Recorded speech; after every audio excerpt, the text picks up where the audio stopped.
Good morning dear students.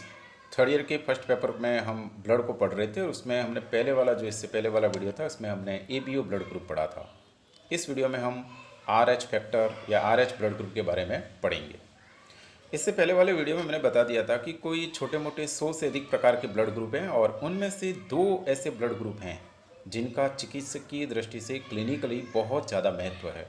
और वो 2 blood group हैं, एक ABO ब्लड ग्रुप और दूसरा आपका RH फैक्टर या RH ब्लड ग्रुप। तो इस वीडियो में हम डिस्कस करेंगे RH ब्लड ग्रुप के बारे में, RH फैक्टर के बारे में, RH एंटीजन के बारे में। तो इस वीडियो में RH फैक्टर के बारे में सबसे पहला पॉइंट हमारा है कि ये RH फैक्टर है, इसकी खोज कब और किसने की, कैसे हुई इसकी खोज और इसका नामकरण यानी कि इसको RH फैक्टर ही क्यों नाम दिया गया, इसके बारे में हम सबसे पहले जानकारी लेते हैं। तो ये बात है कोई 1940 की 1940 के लगभग की बात है। तब 2 वैज्ञानिक कॉल्ड लैंडस्टीनर और वीनर ब्लड पे प्रयोग कर रहे थे, स्पेशली ब्लड ट्रांसफ्यूजन पर, रक्त आदान पे प्रयोग कर रहे थे। और इसी रक्त आदान के दौरान उन्होंने एक बंदर है जिसका नाम है रीसस बंदर। इस रीसस बंदर के ब्लड को गिनी पिग या रैबिट वगैरह में चढ़ाया। ठीक है, जनरली इनको हम एक्सपेरिमेंटल एनिमल बोलते हैं, गिनी पिग रैबिट वगैरह जिस पे हम प्रयोग करते हैं। तो 1940 में 2 वैज्ञानिक कॉल्ड लॉर्ड स्टिनर एंड वीनर ने रीसस बंदर के ब्लड को गिनी पिग में चढ़ाया। और जब भी हम किसी व्यक्ति में किसी अन्य का ब्लड चढ़ाते हैं और अगर उसमें होमोजिनिटी नहीं है, समानता नहीं है, तो फिर एंटीबॉडी बनती है। तो इसी वजह से गिनी पिग में जब रीसस बंदर का ब्लड चढ़ाया तो एंटीबॉडी बनी। ठीक है, यहाँ तक बात आपको समझ में आ गई। अब क्या किया कि ये जो ब्लड रीसस बंदर वाला गिनी पिग में चढ़ाया था और उसमें जो एंटीबॉडी बनी थी, तो अब ये देखिए, ये रीसस बंदर है, ये गिनी पिग है। तो इसका ब्लड हमने किस में चढ़ाया? गिनी पिग में चढ़ाया। अब इस गिनी पिग या रेबिट में क्या बना? एंटीबॉडी बनी, ये एंटीसीरा बने। ठीक है, तो एंटीसीरा एंटीबॉडी का मतलब होता है उसका प्लाज्मा जिसमें एंटीबॉडी पाई जाती है उसको हम एंटीसीरा बोलते हैं। तो इस एंटीसीरा को वापस रीसस बंदर में चढ़ाया गया। पहले तो रीसस बंदर का ब्लड गिनी पिग में चढ़ाया गया जिससे उसमें एंटीबॉडी बनी, और इस एंटीबॉडी वाला ब्लड जिसको एंटीसीरा कहते हैं, प्लाज्मा, उसको हमने वापस रीसस बंदर में चढ़ाया। हमने क्या मतलब कॉल्ड लैंडस्टीनर और वीनर ने तो देखा कि 100% रीसस बंदर जो हैं वो उस एंटीसीरा जो कि गिनी पिग से प्राप्त किया गया है को चढ़ाने पर रिएक्शन करते हैं। उसकी ब्लड का कोगुलेशन हो जाता है और एक तरीके से वो जिंदा नहीं रह पाते, ये स्थिति आती है, हेमोलाइसिस हो जाती है। तो इसका मतलब ये हुआ कि इसके ब्लड में ऐसा कोई न कोई एंटीजन था जिस वजह से इसको चढ़ाने पर कोई इसके विरुद्ध बना, और ये वाला जब इसमें वापस चढ़ाया गया तो इस वजह से इसमें ब्लड का क्लॉटिंग हो गया। बाद में खोज करने पे पता चला कि इसमें जो आरबीसी होती है उस आरबीसी के ऊपर एक विशेष प्रकार का एंटीजन पाया जाता है, और उस एंटीजन की वजह से इसमें एंटीबॉडी बनी, और इस एंटीबॉडी को जब इसमें वापस चढ़ाया गया तो इस वजह से इसमें कोगुलेशन हो गया, हेमोलाइसिस हो गया। ठीक है, चलिए यहाँ तक की बात समझ में आई। इसके बाद ये जो गिनी पिग का एंटीसीरा था, इस गिनी पिग के एंटीसीरे को मनुष्य में चढ़ाया गया, और जब मनुष्य में ये एंटीसीरा का इंजेक्शन लगाया गया, मनुष्य के रक्त में मिलाया गया, तो देखा गया कि 85% मानव या मनुष्य या ह्यूमन जो होते हैं वो रीसस बंदर की तरह रिएक्ट करते हैं और उनके ब्लड का भी हेमोलाइसिस हो जाता है। 85%। कोई 15% ऐसे थे जिनमें इस एंटीसीरा के विरुद्ध कोई रिएक्शन नहीं हो रही थी, कोई रिएक्ट नहीं कर रहा था। तो इसका मतलब ये हुआ कि 85% ह्यूमन में, और ह्यूमन के स्पेशली आरबीसी पर ऐसा कोई न कोई एंटीजन है जो रीसस बंदर की आरबीसी के ऊपर भी पाया जाता है। ठीक है, और इसी वजह से ये जो एंटीजन है, इस एंटीजन का नाम, चूँकि खोज किस में की गई थी, रीसस बंदर में की गई थी, इसलिए उस एंटीजन का नाम RH एंटीजन रखा गया। तो ये हो गई RH एंटीजन या RH फैक्टर की खोज और उसके नामकरण की बात। जो कि 1940 में कोल्डलैंड और विनर ने की थी और रिसस बंदर ने की थी। और एक बात हमने इसमें ये भी देख ली कि 85% ह्यूमन बींग्स ऐसे हैं जिसमें RH एंटीजन पाया जाता है, 15% में नहीं पाया जाता है। ये एक ब्रॉड आंकड़ा है, बाद में और हम देखेंगे इसका डिस्ट्रीब्यूशन। चलिए नेक्स्ट बात, अब ये RS सिस्टम क्या है।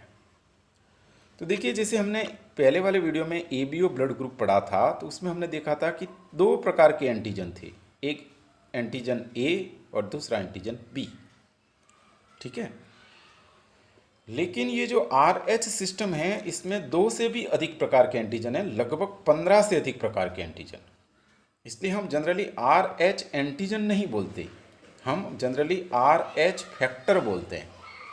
RH फैक्टर बोलने के पीछे वजह यह है कि RH एंटीजन कोई एक एंटीजन नहीं है, इसमें RH सिस्टम में 15 से अधिक एंटीजन पाए जाते हैं, 15 से अधिक, और जिसमें चिकित्सक की दृष्टि से क्लिनिकली 5 प्रकार के एंटीजन, कौन से एंटीजन? RH एंटीजन 15 से अधिक प्रकार के, जिसमें से 5 प्रकार के RH एंटीजन ज़्यादा महत्व के हैं चिकित्सकीय। और इन 5 प्रकारों में भी सर्वाधिक महत्व का है RH एंटीजन D। कौन सा एंटीजन? Antigen D। तो ये बात समझ में आई आपको कि ABO सिस्टम की तरह यहाँ पर कोई 1-2 एंटीजन नहीं है, बल्कि 15 से अधिक एंटीजन है, और उनमें से 5 प्रकार के एंटीजन ज़्यादा महत्व के हैं चिकित्सक की दृष्टि से, और उसमें से भी सर्वाधिक महत्व का एंटीजन है एंटीजन D।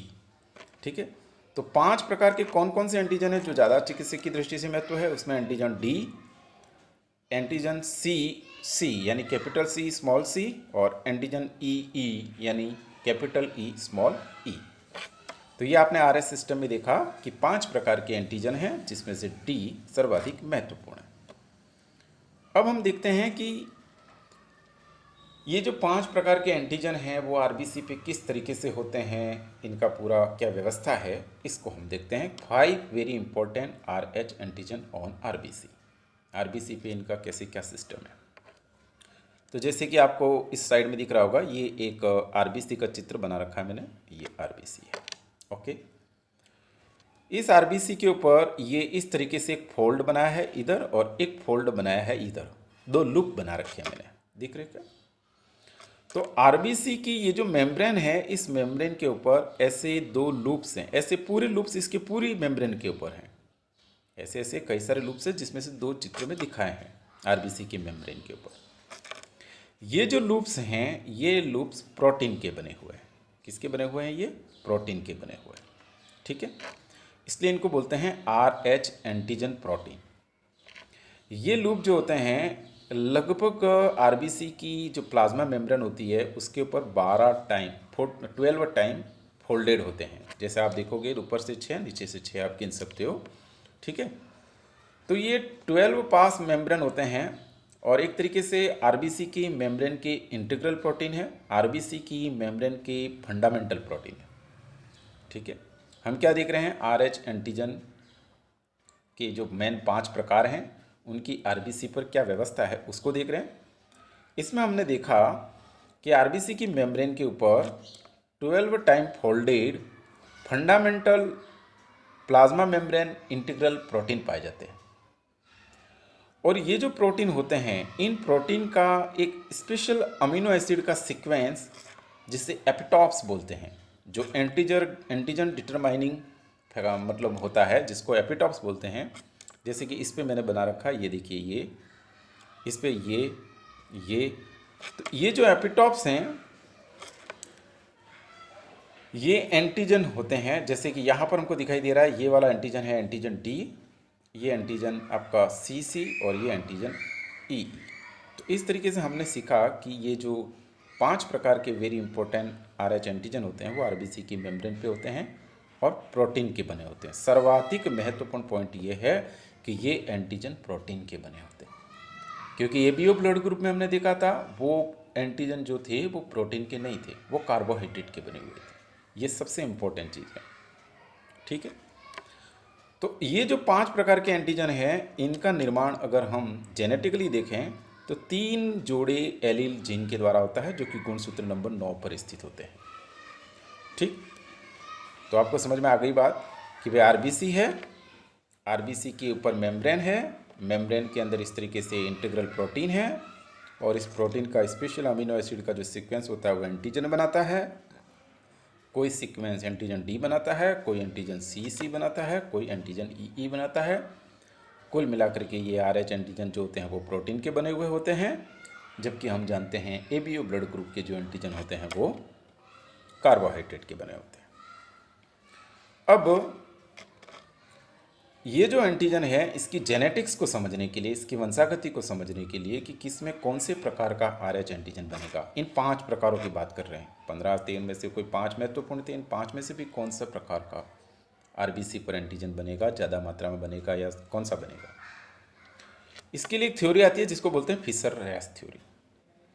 फिशर-रैस थ्योरी के अकॉर्डिंग ये जो 5 प्रकार के एंटीजन हैं, कौन कौन से, डी, सी और ई, ये जो 5 प्रकार के एंटीजन हैं, इन 5 प्रकार के एंटीजन को बनाने वाले जो जीन हैं उसकी 3 वेराइटी हैं जिसको एलील बोलते हैं। तो 3 पेयर्स एलीलेटिक जीन होते हैं। कितने जोड़ी? 3 जोड़ी। देख रहे हैं आप, 1, 2 और 3, ये 3 जोड़ी होते हैं। और ये तीनों 3 जीन जो होते हैं, इनकी जो वैरायटी होती है, इनमें से कोई भी एक प्रकार या 2 प्रकार जो भी स्थित हो सकते हैं, वो कौन से होंगे? गुणसूत्र नंबर 9 पे स्थित होंगे। कहाँ पर स्थित होंगे? गुणसूत्र नंबर 9 पे। और गुणसूत्र कहाँ होता है? न्यूक्लियस में, ठीक है।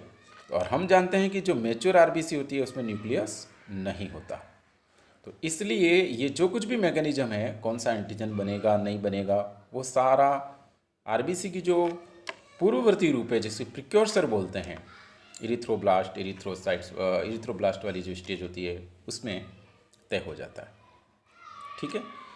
तो फिशर-रैस थ्योरी के अकॉर्डिंग इसकी जो हेरिडिटी है, इसकी जो जेनेटिक्स है RH एंटीजन की, उसको एंटीजन की, RH एंटीजन की जेनेटिक्स को रेगुलेट करने के लिए 3 पेयर्स एलीलेटिक जीन होते हैं, एलील होते हैं इसके जीन के, और वो क्रोमोसोम नंबर 9 पे स्थित होते हैं। और ये जो कुछ भी होना है वो आरबीसी की प्रिक्योर्सर स्टेज होती है उसी में ही हो जाता है। इसमें से है एंटीजन डी, अगर मौजूद होगा, इसका जीन होगा, एलील इस प्रकार का होगा तो RH-D बनेगा, ठीक है। RH एंटीजन D बनेगा। अगर C तो RH एंटीजन C, छोटा c तो RH एंटीजन छोटा c, ठीक है। और इन दोनों से ये RH-EE, ठीक है। तो इस प्रकार से ये हो गया। अब हमने यहाँ क्या देखा कि यहाँ पर RH एंटीजन कोई एक नहीं है, कई प्रकार हैं RH एंटीजन के लिए, इसलिए हमने RH एंटीजन को RH एंटीजन कहने के बजाय ज़्यादातर हम इसको RH फैक्टर कहते हैं। क्या कहते हैं इसको? RH फैक्टर, ठीक है। नेक्स्ट वीडियो में, नेक्स्ट स्लाइड में हम देख रहे हैं कि इन सारे, अभी भी हमने देखे थे 5 एंटीजन हैं, इन सभी प्रकारों में से सर्वाधिक महत्वपूर्ण प्रकार का एंटीजन कौन सा बताया गया है? Antigen D। 5 एंटीजन देखे थे हमने RH एंटीजन, उनमें से सबसे ज़्यादा महत्व का कौन सा है? Antigen D। तो क्वेश्चन है कि ये RH एंटीजन एंटीजन D ज़्यादा इम्पोर्टेंट क्यों है, क्या कारण है इसका? तो इसकी 2 वजह है, एक तो मोस्ट प्रिवेलेंट है और दूसरा मोस्ट इम्यूनोजेनिक है।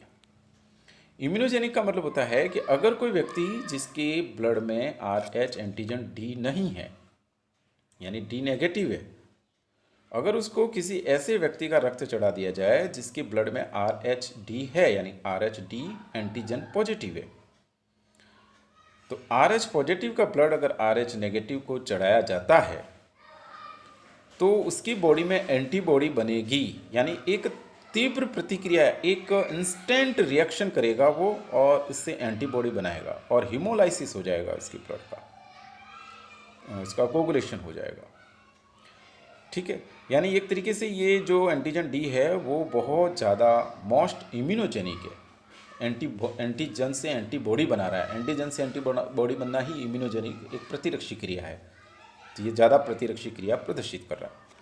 लेकिन इतनी तीव्र प्रतिक्रिया एंटीजन C और E नहीं दिखाते, इतनी स्ट्रॉन्ग इम्यूनोजेनिक रिएक्शन नहीं दिखाते हैं। इस वजह से चिकित्सकीय दृष्टि से RH-D को ही ज़्यादा तवज्जो दिया गया, ज़्यादा महत्व दिया गया है। 15 में से 5 और 5 में से भी सबसे ज़्यादा महत्वपूर्ण D है, क्योंकि यही वो एंटीजन है जो ज़्यादातर एंटीबॉडी बनाता है, तीव्र प्रतिक्रिया देता है। और इसीलिए इम्पोर्टेंट चीज़ है कि अगर किसी व्यक्ति के ब्लड में RH डी एंटीजन है यानी डी पॉजिटिव है तो उसी को हम RH पॉजिटिव कहेंगे।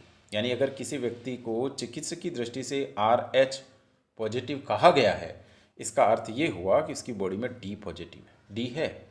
और अगर किसी व्यक्ति में डी नहीं है तो इसको हम RH नेगेटिव कहेंगे। तो कहने का मतलब D positive then RH positive, D negative then RH negative. Simple सी बात, डी है तो RH पॉजिटिव, अगर एंटीजन डी नहीं है तो RH नेगेटिव। क्लियर? ठीक है। तो इस तरीके से हमने देखा कि सबसे ज़्यादा महत्वपूर्ण RH एंटीजन कौन सा है, एंटीजन डी, और वो ही तय करता है RH एंटीजन उपस्थित है या नहीं है। ठीक है। अब देख रहे हैं कि ये RH एंटीजन जो डी है उसकी भी कई वैरायटी है, इसके भी कुछ टाइप्स हैं। तो इसमें से आप 5वें को भी इग्नोर करें, इन 4 पे आप हाईलाइट करें। Condition number first, condition second, condition third, condition 4, ये 4 RBC बना रखी है मैंने। ऐसा समझे आप, ये 4 RBC हैं, 4 लाल रक्त कणिका रेड ब्लड सेल हैं, first, second, third and 4। First वाले RBC की सरफेस पे आप देख रहे होंगे कई सारे डी मौजूद हैं। अगर RBC की सतह पर डी मौजूद हैं, डी एंटीजन है, इसका मतलब ये हो गया डी पॉजिटिव। और जब डी पॉजिटिव है तो इसी को हम चिकित्सक की दृष्टि से क्या बोलते हैं, RH positive. Condition number second देख रहे हैं आप कि इस RBC के ऊपर कोई भी डी मौजूद नहीं है, डी नहीं है। यानी जब डी नहीं है तो डी नेगेटिव। ठीक है। और जो डी नेगेटिव है उसी को हम चिकित्सक की दृष्टि से RH नेगेटिव कहते हैं। ठीक है। कंडीशन नंबर थर्ड, ये वाली जो RBC है, इस RBC की सतह पर डी है, डी एंटीजन इस RBC की सरफेस पर प्रेजेंट है, लेकिन नंबर ऑफ डी जो है वो कंपैरेटिवली फर्स्ट जो RBC थी उससे कम है। इसका मतलब ये हुआ कि वेरी फ्यू डी एंटीजन और लेस डेंसिटी ऑफ डी, है ना। यहाँ पर जो एंटीजन डी हैं इनकी मात्रा कम है, इनका घनत्व कम है, डेंसिटी कम है। ठीक है। लेकिन ये जितने भी डी हैं वो नॉर्मल डी हैं, क्योंकि एक डी के अंदर 4 एपिटॉप्स होते हैं। इस तरीके से 4 टांगे होती है, आप ऐसा समझ लो। एक डी है, जैसे मान लो ये डी मैंने बनाया, कल्पना करें ये एंटीजन डी है तो इसके ऊपर 4 टांगे हैं, 1 2 3 4। तो ये जो डी हैं वो संख्या में कम हैं, लेकिन इसकी चारों टांगें, जिसको विज्ञान की भाषा में एपिटॉप्स बोलते हैं, वो मौजूद है। यानी कि डी संख्या में कम है लेकिन डी नॉर्मल है। इसका मतलब यहाँ जो भी फर्क पड़ा वो क्वांटिटी में इसके फर्क पड़ा, संख्या में फर्क पड़ा। या संख्या ज़्यादा थी फर्स्ट में या संख्या कम है, फिर भी ये कैसा होगा, डी पॉजिटिव। लेकिन ये थोड़ा वीक डी पॉजिटिव होगा, उतना नहीं होगा जितना कि ये। ठीक। क्योंकि इसमें डी संख्या की दृष्टि से कम हैं नॉर्मल हैं। एपिटॉप्स यानी कि टांगें चारा जो भी हैं, लेग्स हैं, वो नॉर्मल है लेकिन संख्या में कम है। अब चौथी कंडीशन देखिए, इसमें डी संख्या में पर्याप्त हैं, जैसा कि पहली कंडीशन में थे उतने ही डी हैं, तीसरी में कम थे और इसमें संख्या में पर्याप्त डी है। यानी डी एंटीजन आर नॉट, लेकिन संख्या में पर्याप्त है लेकिन ये नॉर्मल नहीं है। यानी इनकी जो 4 टांगों की बात कही गई थी वो 4 टांगे इसमें नहीं है। इनमें से किसी में 1 आध टांग, किसी में 2 टांग एब्सेंट है, यानी इसमें जो एपिटॉप्स हैं वो 1 या 2 एब्सेंट है। किसी डी पे 1 एपिटॉप्स, किसी पे 2, किसी पे 3, इस तरीके से एपिटॉप्स। यानी कि इसकी जो डी जो है वो नॉर्मल नहीं है, जैसा सामान्य डी होता है वैसा डी नहीं है, उसकी टांगों में कहीं गड़बड़ी है। इसलिए यहाँ जो डिफरेंस आ रहा है वो क्वालिटी में आ रहा है, क्वांटिटी में नहीं आ रहा है। क्वांटिटी तो डी की उतनी ही है जितनी की नॉर्मली होती है पॉजिटिव डी में। तो यहाँ डी में क्या दिक्कत आ रही है, उसकी जो लेग्स हैं, एपिटॉप्स हैं, वो क्वालिटी में डिफरेंस आ रहा है, उसकी कमी है। तो ये भी थोड़ा वीकली डी होगा, डी पॉजिटिव होगा। तो इस तरीके से डी जो है एंटीजन, उसके 4 प्रकार हो गए। पहला प्रकार ऐसी RBC जिसके ऊपर डी मौजूद है, यानी कि डी पॉजिटिव तो RH पॉजिटिव। दूसरा ऐसा RBC जिसके ऊपर एंटीजन डी अनुपस्थित है, एब्सेंट है, यानी डी नेगेटिव, RH नेगेटिव। तीसरा प्रकार डी मौजूद है लेकिन संख्या की दृष्टि से कम है, लेकिन उसमें जो नॉर्मल बने हुए एपिटॉप्स जितने होते हैं उतने ही हैं, इसलिए यहाँ पर जो अंतर आया वो क्वांटिटी का है। और चौथा प्रकार, यहाँ डी संख्या में पर्याप्त हैं, जितने होते हैं उतनी ही हैं, लेकिन ये डी जो है इनके एपिटॉप्स में कमी है, और इस तरीके से यहाँ डिफरेंस आया क्वालिटी में आया।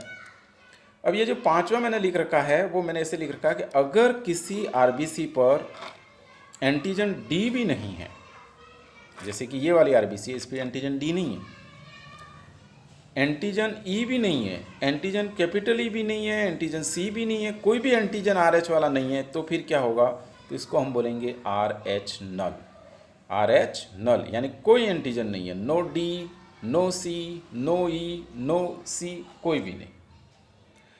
क्यों ये वाली बात आर एच नल वाली बात में क्यों बता रहा हूँ, क्योंकि आर एच नेगेटिव एक अलग चीज़ है। आर एच नेगेटिव तो ये रहा second number. R H negative का तो सिंपल सा मीनिंग है कि डी एंटीजन एब्सेंट, लेकिन ये आर एच नल जो है उसमें थोड़ा सा मामला बड़ा है। इसमें डी के साथ साथ एंटीजन सी और एंटीजन ई भी एब्सेंट है। तो in this way on the basis of D, वैसे तो 4 हैं लेकिन ये 5 प्रकार हो गए। पहला आर एच पॉजिटिव, दूसरा नेगेटिव, यहाँ क्वांटिटी में, यहाँ क्वालिटी में, और यहाँ ये नल, इस तरीके से। नेक्स्ट वीडियो में इसी